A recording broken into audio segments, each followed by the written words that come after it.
Welcome all dear student. Hi Narendra Maurya.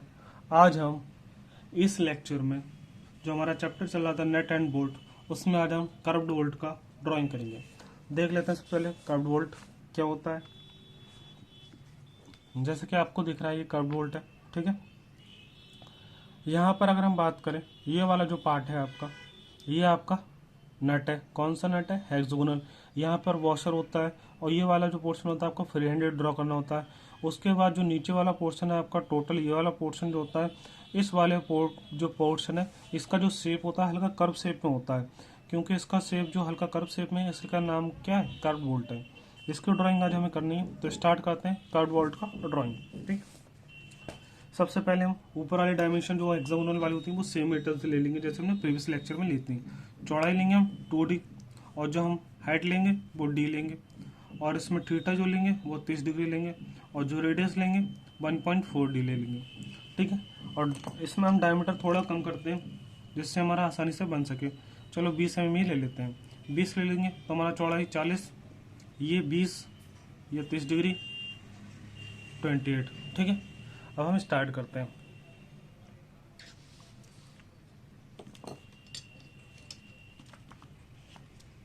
सबसे पहले हम क्या करते हैं, इसका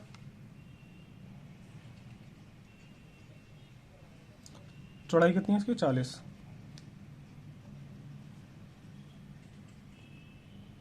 4 ले लिया हमने, 4 लेना है, ठीक है, 4 तक। इसके बाद क्या करना है, इसमें हाइट है 20 हाइट, इससे मिला देंगे। सेंटर पॉइंट ले लेंगे इसका, सेंटर पॉइंट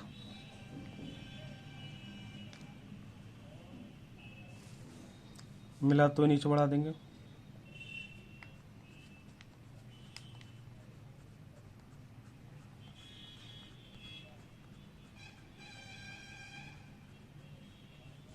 ठीक है, इसके बाद क्या करना है, इसका भी सेंटर पॉइंट ले लेते हैं क्यों हेक्सागोनल है ये।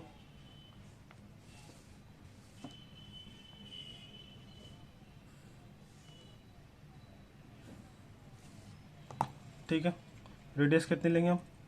1.4D। 1.4D कितनी आ रही है? 28 आ रही है, 28 ले लेते हैं।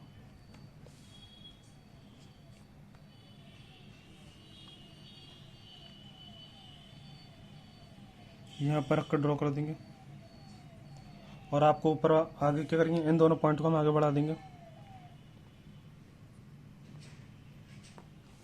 और यहाँ से आप क्या करेंगे, हल्का कर्व शेप में बना देंगे। ठीक है,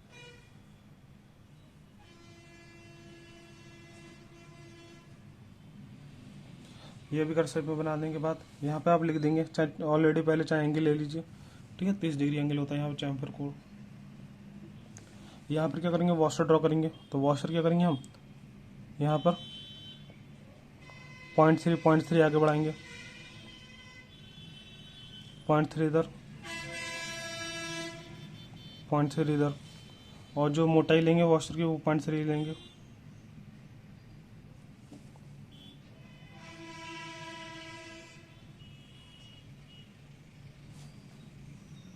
इसे मिला देंगे। ठीक है, ये वॉशर बन गया। इसके बाद हम क्या करेंगे, आगे जो हम करते थे यहाँ से 0.5 mm आगे बढ़ेंगे, 0.5 mm आगे बढ़ेंगे। ठीक है, यहाँ से 0.5 mm आगे बढ़ते हैं।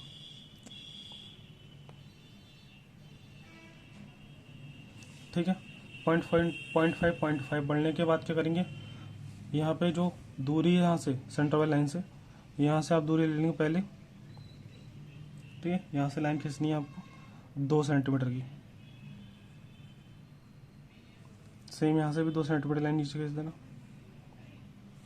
इससे इसके बराबर आगे बढ़ा देंगे, और यहाँ तक क्या करेंगे, यहाँ पर फिर इसे 0.5 नीचे लाएंगे,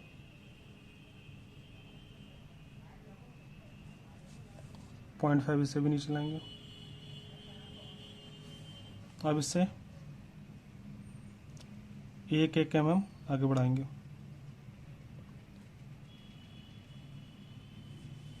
जैसे हमने प्रीवियस में करा था सेम एडजस्ट करना है, ठीक है। ये सभी आगे बराबर कर देते हैं इसके।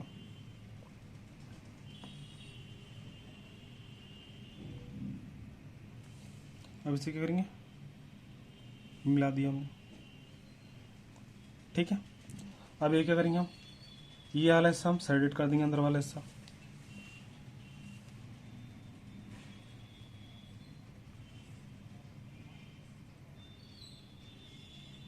तो प्रीवियस लेक्चर में हमने सेलेक्ट करा था, ठीक है। तो इस हिसाब को पूरा सेलेक्ट कर देना।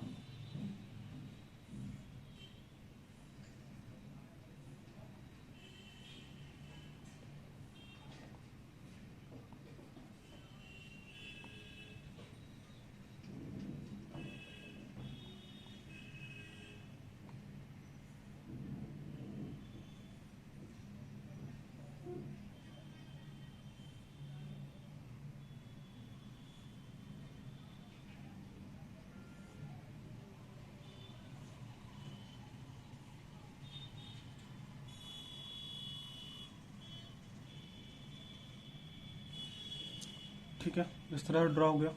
अब देखिए आगे क्या करेंगे हम।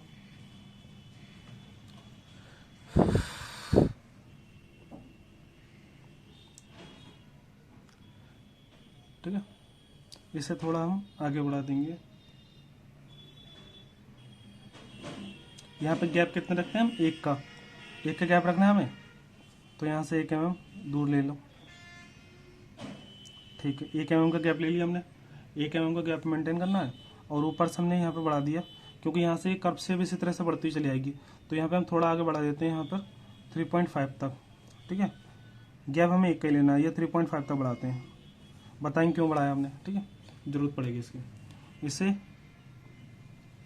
कर्व्ड कर दो हल्का, क्योंकि आगे भी कंटिन्यूस है, इसका मतलब ये है आगे भी बीच में ब्रेक नहीं होगा, कंटिन्यूस चलता रहेगा यहाँ पर। तो यहाँ से यहाँ तक हम आगे बढ़ा देते हैं, इससे भी आगे बढ़ा देते हैं, ठीक। यहाँ तक कोई दिक्कत नहीं है। अब देखो आगे वाला हिस्सा हम कैसे बनाते हैं। आगे वाला हिस्सा बनाने से पहले हम क्या करेंगे, यहाँ पे थोड़ा जो गैप हमने लिया है, यहाँ पे दोबारा से ये पाइप का हिस्सा ड्रॉ करेंगे वाला।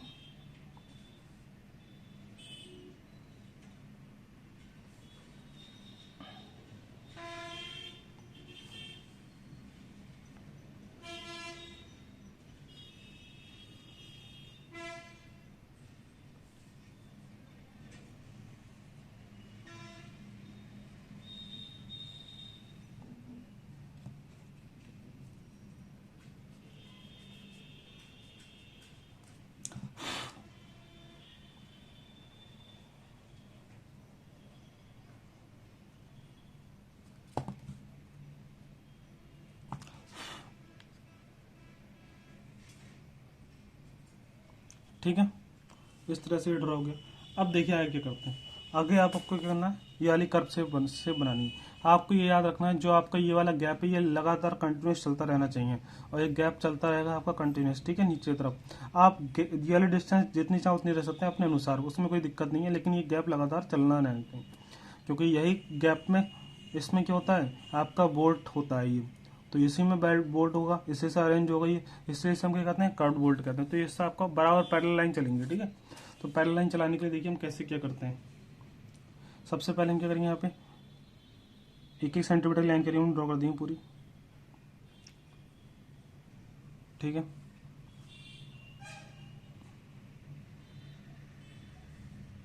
एक 1 सेंटीमीटर करीब लाइन ड्रॉ कर दी, ठीक है। अब देखो कर्व्ड शेप बनाना स्टार्ट कैसे करते हैं।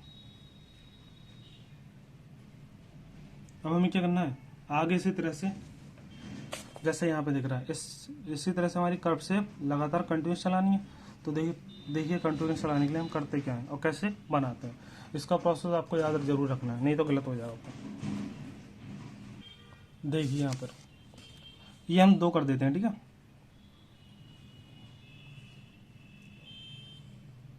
अब देखिए यहाँ पर एक तरफ से हम क्या करेंगे, एक तरफ से फ्री हैंडेड बना देंगे।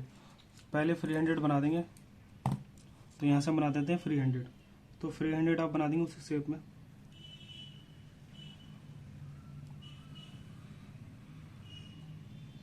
ठीक है। कुछ इस शेप में आपका है मान लो, ठीक। अब आगे का हिस्सा देखो कैसे बनाएंगे हम।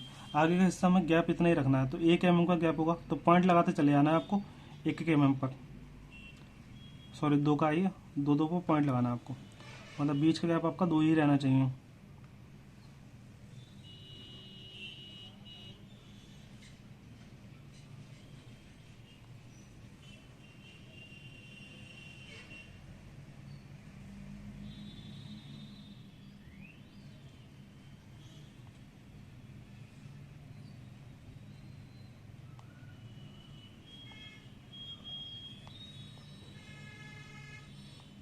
तो इसी तरह से हमें नीचे तक मार्क कर देने पॉइंट को, और ये हल्का सा तिरछा बनाना है, दोनों तरफ सेंटर से समान समान। तो यहाँ से ले लेते हैं 2 पे रखा सेंटर, तो इधर भी कर देते हैं थोड़ा 0 तक।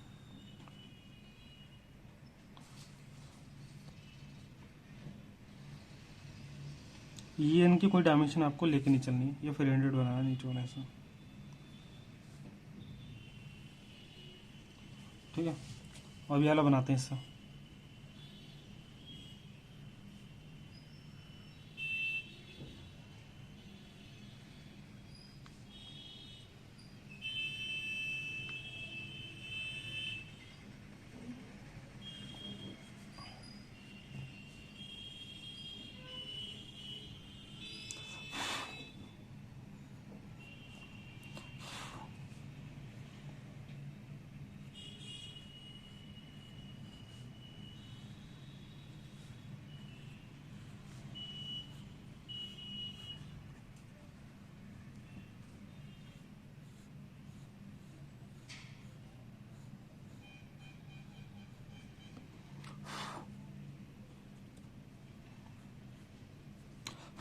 सही है, इस तरह से आपने बना दिया यहाँ पे। इसके बाद हम क्या करते हैं, यहाँ पर हमारी यही कर्व शेप, यहाँ पे हल्का ये एंगल पर झुककर, क्योंकि अंदर क्या होगा, यहाँ पर भरा होगा बीच में सल्फर, ये लेड भरा होगा,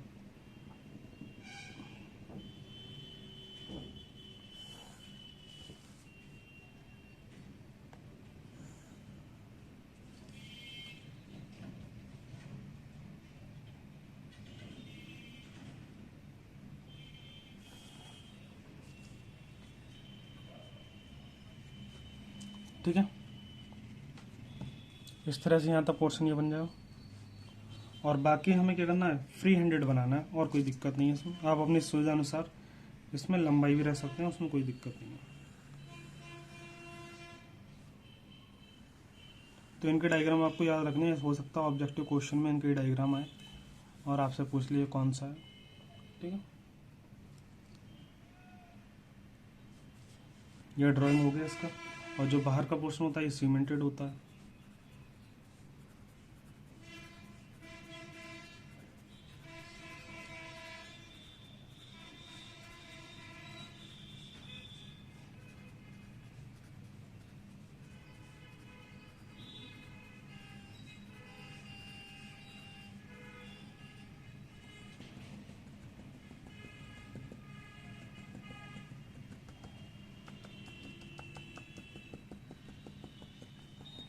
ये बाहर वाला सीमेंटेड है, और अंदर क्या भरा हुआ आता है, यहाँ पे लेड भरा होता है यहाँ पे।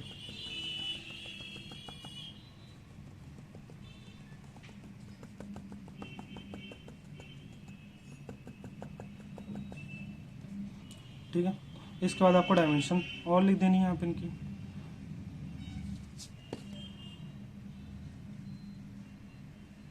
इसके डायमेंशन वैसे लिखना चाहें आप लिख सकते हैं, एल लिख दीजिए बस।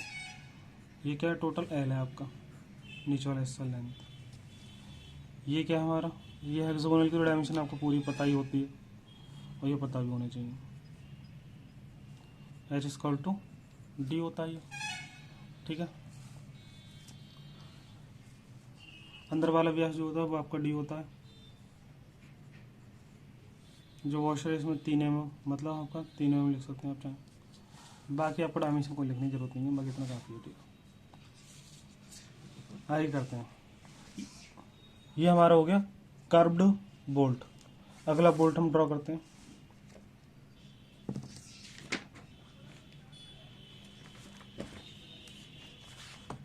अगला बोल्ट हमारा है लुइस बोल्ट।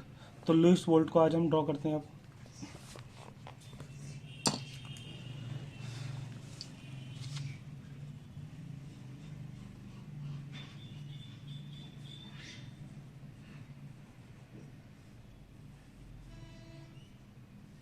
ठीक है, लुइस बोल्ट।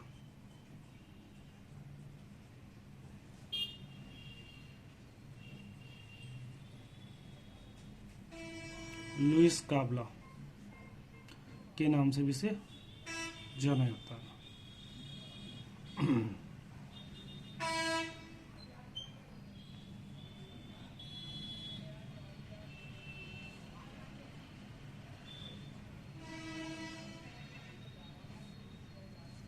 ये हो गया लुइस काबला, लुइस बोल्ट।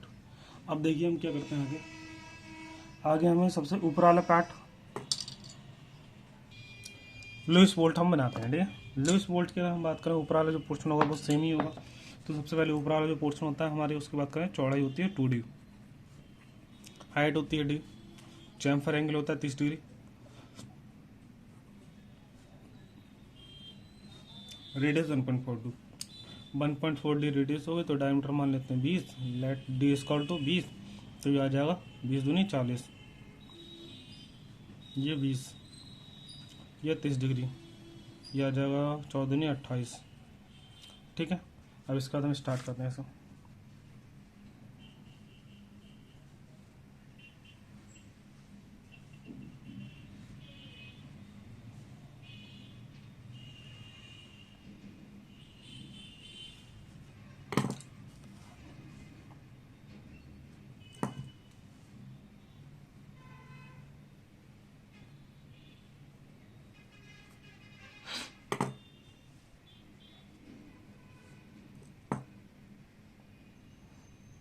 कितना है इसका चौड़ाई? 40,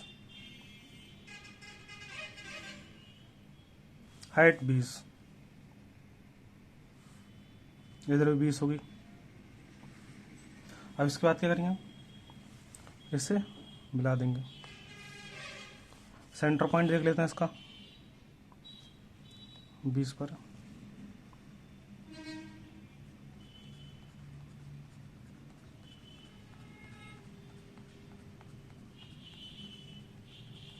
ठीक है, आगे तक बढ़ा देंगे इसी तरह से। इसके बाद क्या करेंगे,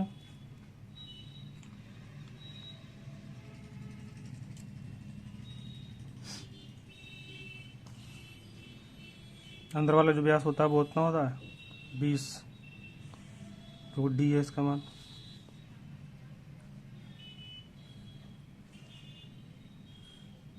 रेडियस कितनी है इनकी? 28। यहाँ पर प्रकार को रखते हैं, यहाँ तक की दूरी भरते हैं और इन्हें मिला देते हैं। इसके बाद क्या करते हैं, कैम्फर कोण लेते हैं, चैम्फर कोण। तो चैम्फर कोण लेने के लिए सबसे पहले इसे आगे बढ़ा देते हैं। इसका पॉइंट यहाँ आ जाएगा, इसका पॉइंट यहाँ आ जाएगा। यहाँ से चैम्फर कोण ले लेते हैं। चैम्फर कोण कितना होता है? 30 डिग्री होता है। इसे आगे बढ़ाते हुए दिखा देते हैं और इसे सेंटर वाले पॉइंट से 300 मिला देते हैं। ठीक है,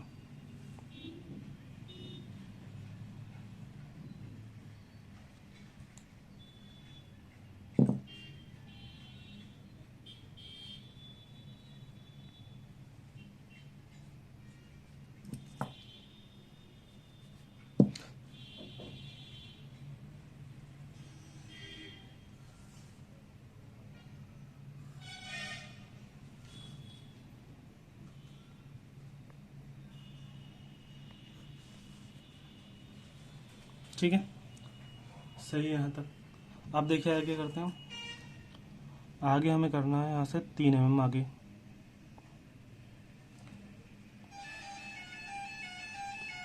और 3 mm इधर से लेते हैं और नीचे भी 3 mm,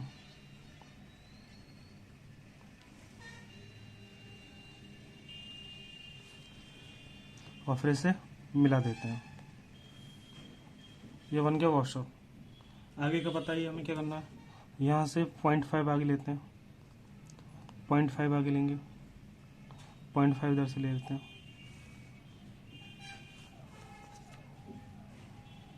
0.5।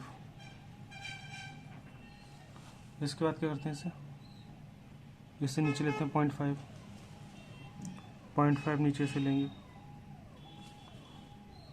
अब दोनों तरफ एक एक बढ़ा देते हैं।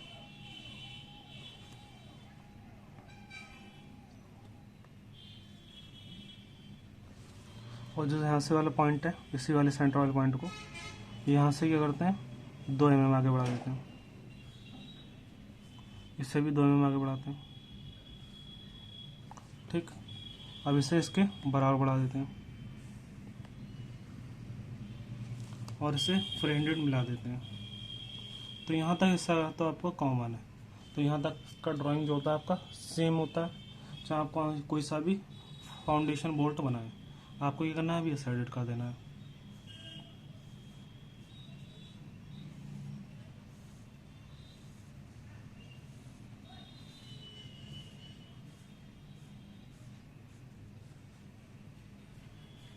आपको स्किल से ही करना होगा।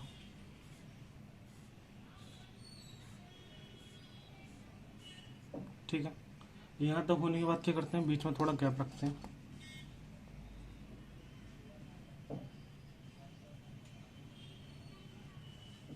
एक mm का गैप रखते हैं।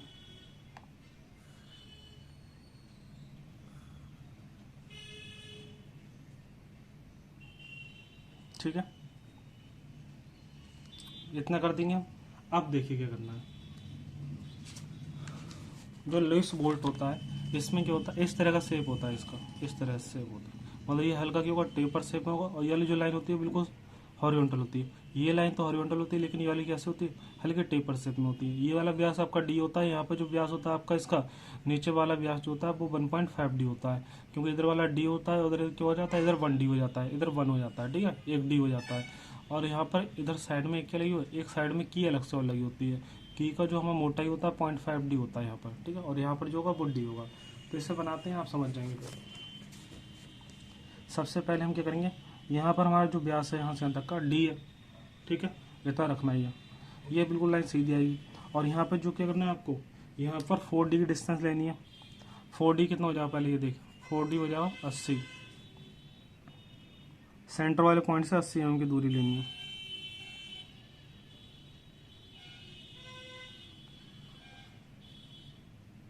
अस्सी बार पॉइंट यहाँ आ रहा है। ठीक है, 80 पॉइंट यहाँ आ रहा है, यहाँ पर आ रहा है। तो क्या करना है हमें, ये आपका 4 डी होती है टोटल डिस्टेंस। ये टोटल डिस्टेंस 4 डी रखनी है इसमें। लुइस बोल्ट में आपका ये मान होता है 4 डी, तभी आपका सही बनता है, क्योंकि इसमें की लगी होती है, इसलिए नाप के बनाते हैं इसका मान। ये होता है टोटल 4 डी। 4 डी पर क्या करते हैं, यहाँ पे यहाँ पर आपका जो यहाँ से यहाँ तक की दूरी कितनी है, डी है। लेकिन यहाँ पे यहाँ से यहाँ तक की 0.5 डी है, क्योंकि टोटल हमारा डी है, ये 0.5 डी है। और इधर हम क्या कर देते हैं, यहाँ 1 डी कर देते हैं। 1 डी मतलब 20 हो जाएगा इधर की तरफ। ठीक है, और इधर तरफ सिर्फ आधा ही रहेगा, इतना ही। तो ये तो हमारा सीधा मिल जाता है। लेकिन जो ये वाला हिस्सा है ये हल्का तिरछा होता है, टेपर होता है। ठीक है, यहाँ पर बनाने के बाद हम क्या बनाते हैं, इसमें की बनाते हैं। तो की कहाँ से होती है, यहाँ से 0.5 डी होती है। मतलब 0.5 डी मतलब 1 mm हो गया, आगे बनी होगी 1 mm यहाँ पर आगे होती है की। और इससे आप क्या करेंगे, इससे हम बिल्कुल हल्का थोड़ा टेपर शेप में लेंगे। लेकिन टेपर शेप में कहाँ तक लेंगे, जो हमारा ये वाला पॉइंट है यहाँ पर, ये वाला पॉइंट, यहाँ से हम डिस्टेंस नाप लेंगे यहाँ से डी तक। ये कितना होगा, डी नाप लो, डी कितना आ जाएगा 20। ठीक है, तो 20 तक आपको लाने की। तो लाने के लिए हम क्या करते हैं, सबसे पहले हल्का थोड़ा तिरछा करते हैं, इसमें अपने अनुसार तिरछा कर लेंगे। ठीक है,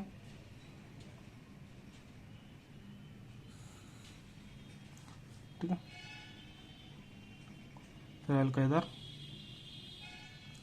देन मिला देते हैं।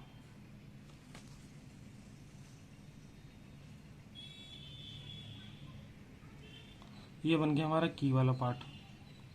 ये क्या है हमारा, ये की है जो आपस में इन्हें जोड़ने का काम करती है। और बाकी जो फॉर्मेट है हमारा, यहाँ से हम ले लेते हैं थोड़ा, कितना नीचे ले लें, यहाँ से हम ले लेते हैं 2 mm नीचे तक। 2 mm नीचे लेने के बाद थोड़ा अगर, ठीक है, ये हम क्या करेंगे, कर्व शेप में मिला देंगे पूरा सब। ये फ्री हैंडेड मिलाना है हमें।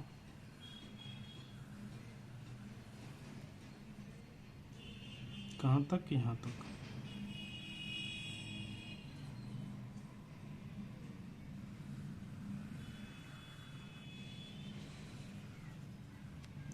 ठीक है, इसी तरह से फ्री हैंडेड मिला के इससे आप क्या कर देंगे, ये सीमेंटेड बना होता है इसलिए इसका चिन्ह बना देंगे कंक्रीट का।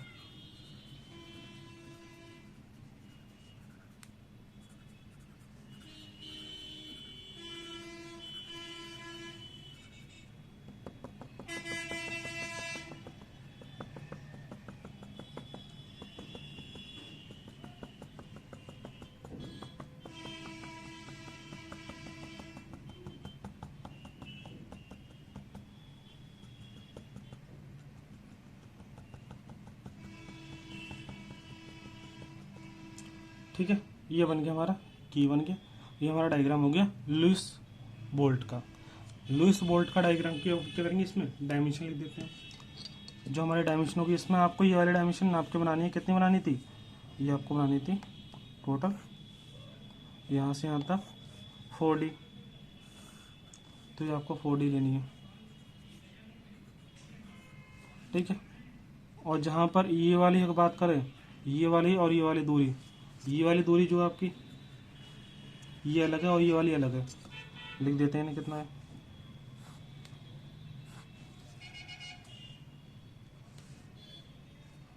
ये वाली डिस्टेंस थी, ये कितनी थी? ये D थी।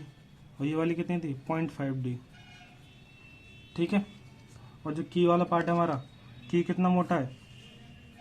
0.5D के बराबर ही है। ठीक है, और यहाँ पे ये लिख देना कंक्रीट का है।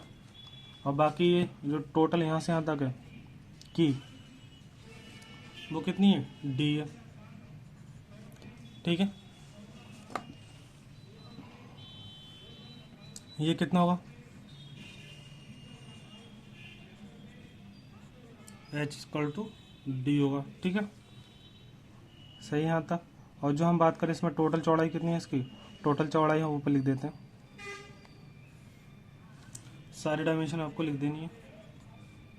ये डायमेंशन आपको याद रखनी है, क्योंकि पेपर जब आपका ऑब्जेक्टिव आना है तो ये एक एक डायमेंशन आपको याद रखनी चाहिए कि किसमें किसके हेड का कितना आपका चौड़ाई होता है, कितना उसका व्यास होता है, कितना उसका ऊंचाई होता है। और इसमें गैप कितना रखना है? गैप आपको रखना है 1 mm का। ठीक है, ये याद रखना आप। ये इसमें लिख देते हैं। ये कितना भी हो सकता है वैसे गैप, उसमें कोई दिक्कत नहीं है। फिर भी आपको 0.5D के बराबर रख देना। 0.5D हो जाएगा, 1 mm हो जाएगा। ठीक है, 0.5D। तो ये आपका क्या होगा? लुइस बोल्ट का ड्राइंग हो गया। तो आपको इस तरह से यहाँ पे क्या करना है, ये टेपर शेप होती है। ये हमारा क्या होता है कि एक बार हम इसे देख लेते हैं बस। तो इसमें आप देखो इस तरह क्वेश्चन की अगर हम बात करें, यहाँ पे हम ऑब्जेक्टिव क्वेश्चन इस पर डालेंगे वीडियो में, और वीडियो आएंगे इसकी। तो उसमें इस चैप्टर की जो वीडियो आएंगे उसमें ऑब्जेक्टिव क्वेश्चन होंगे। हम बताएंगे उसमें कि ऑब्जेक्टिव क्वेश्चन आपके किस तरह से आते हैं। तो आपको नाम याद रखने, बोल्ट को हम काबला भी कहते हैं, क्योंकि जो क्वेश्चन हम डालेंगे वो हिंदी में होंगे, तो हिंदी में काबले लिखा होगा, तो हम वहाँ बता देंगे क्या होता है वहाँ पे। ठीक है, एक बार बता दिया जाएगा।